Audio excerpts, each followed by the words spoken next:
주님께서 여러분과 함께 요한이 전한 거룩한 복음입니다. 그때 예수님께서 하늘을 향하여 눈을 들어 기도하셨다. 거룩하신 아버지, 저는 이들만이 아니라 이들의 말을 듣고 저를 믿는 이들을 위해서도 빕니다. 그들이 모두 하나가 되게 해주십시오. 아버지께서 제 안에 계시고 제가 아버지 안에 있듯이 그들도 우리 안에 있게 해주십시오. 그리하여 아버지께서 저를 보내셨다는 것을 세상이 믿게 하십시오. 아버지께서 저에게 주신 영광을 저도 그들에게 주었습니다.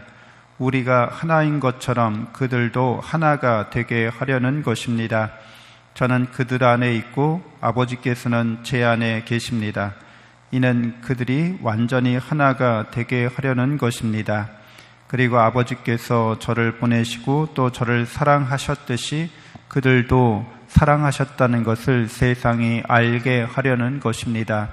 아버지께서 저에게 주신 이들도 제가 있는 곳에 저와 함께 있게 되기를 바랍니다. 세상 창조 이전부터 아버지께서 저를 사랑하시어 저에게 주신 영광을 그들도 보게 되기를 바랍니다.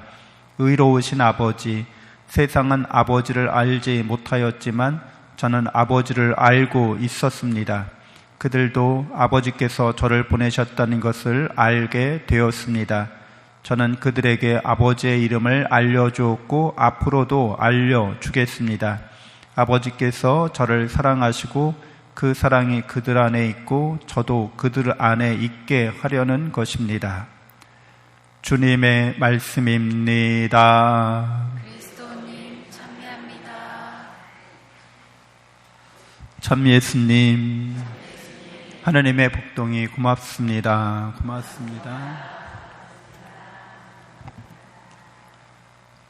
네, 우리는 가족 안에서 서로 사랑하면서 화목한 공동체를 이루어가는 것을 가장 큰 중요한 인간관계 또 인간 공동체의 모범으로 그렇게 보고 있습니다. 가족들이 서로 사랑하는 것, 그래서 아버지 마음이 아들 마음이고 아들 마음이 아버지 마음, 서로 마음과 마음이 이렇게 통하는 거죠. 어머니의 마음이 딸의 마음이고 딸의 마음이 어머니 마음이고, 그래서 이렇게 서로가 서로의 마음 속에서 살아있는 존재가 되는 거. 그래서 내 마음이 딸의 마음과 다르지 않은 거.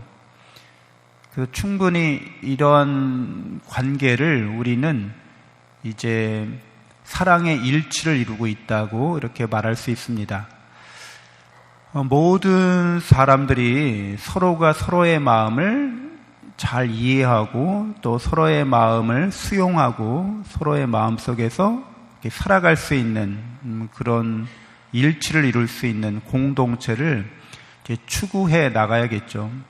근데 우리가 살아가는 이 세상, 인류가 만들어 온 역사를 보면 항상 갈등을 해결하지 못하는 상황을 봅니다.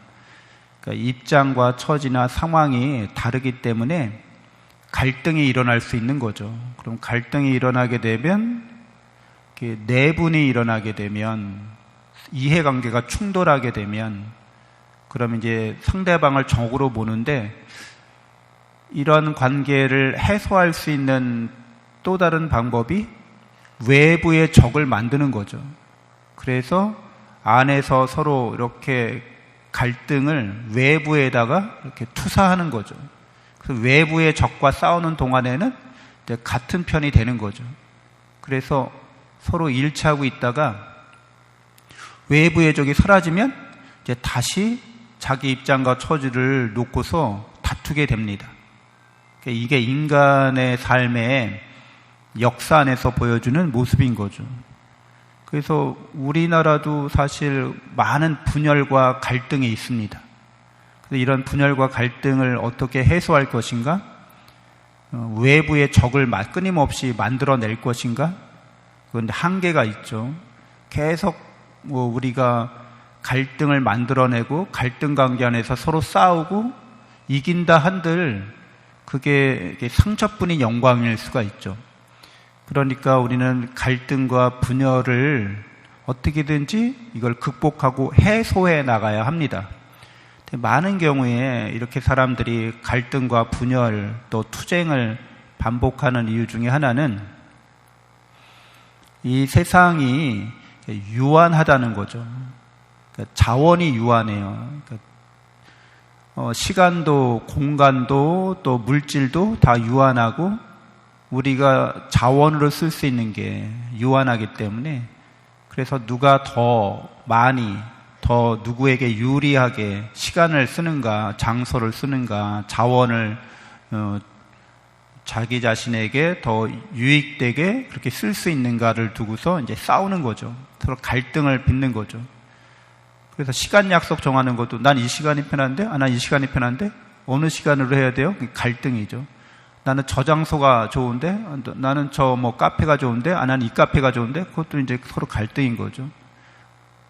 또 나는 뭐 이걸 먹으러 가고 싶어. 난 전문점 무슨 뭐 짬뽕 전문점에 가고 싶은데 나는 저기 짜장면 먹고 싶은데 뭐 그래서 그것도 갈등이 있을 수 있는 거죠. 그러다 보면 이제 이런 갈등은 이렇게 시간과 장소나 어떤 물질이 다 유한하고 제한되어 있기 때문에 인간의 삶에서 끊임없이 갈등이 이게 표출될 수 있어요. 나하고 생각이 다르다는 거죠. 입장도 다르고. 그래서 우리는 예수님이 하느님의 사랑을 말씀하시는데 이 사랑은 이렇게 제한된 사랑이 아닌 거예요. 유한한 사랑이 아닌 거예요. 무한하고 무제한의 사랑인 거죠. 그래서 우리의 이런 욕망을 충족시키는 사랑을 말씀하고 있는 거예요. 영원한 생명이라고 말씀하십니다. 영원한 행복이라고 말씀하십니다. 그래서 예수님이 그 영원한 사랑으로 내가 이 세상에 왔다는 거죠. 그래서 예수님의 사랑으로 우리가 일치하기를 바라십니다. 우리 자신을 이렇게 제한된 나로, 유한한 나로 이렇게 받아들이면 나는 나의 입장을, 나의 처지를 포기하기가, 양보하기가, 희생하기가 극도로 어려운 거죠. 그래서 그냥 남들에게 다 맞춰줘, 이렇게. 그러면은 이제 우리는 그 사람을 호구라고 하죠. 쟤는 그냥 무골호인인데 모든 게 다 예스야. 우리가 원하면 다 들어오죠. 아니면 뭐 나쁜 사람이 되어야 되는 거예요. 나의 입장만을 강요하거나 나의 입장대로 나의 상황에 맞게 사람들이 이렇게 이끌려질 수 있도록 다른 사람들을 어떻게든 조종하려고 하는 거죠. 나쁜 사람이 되는 거죠.